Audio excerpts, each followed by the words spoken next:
You ask Tiger to solve. This deals with linear equations with one unknown. The final result is x equals 7/4. Let's solve it step by step. Simplify the expression. Group like terms. Simplify the arithmetic. Group all constants on the right side of the equation.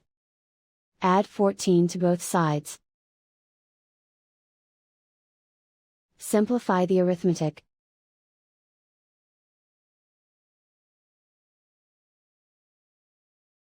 Isolate the x. Divide both sides by 8. Simplify the fraction. Find the greatest common factor of the numerator and denominator. Factor out and cancel the greatest common factor. And so the final result is x equals 7/4.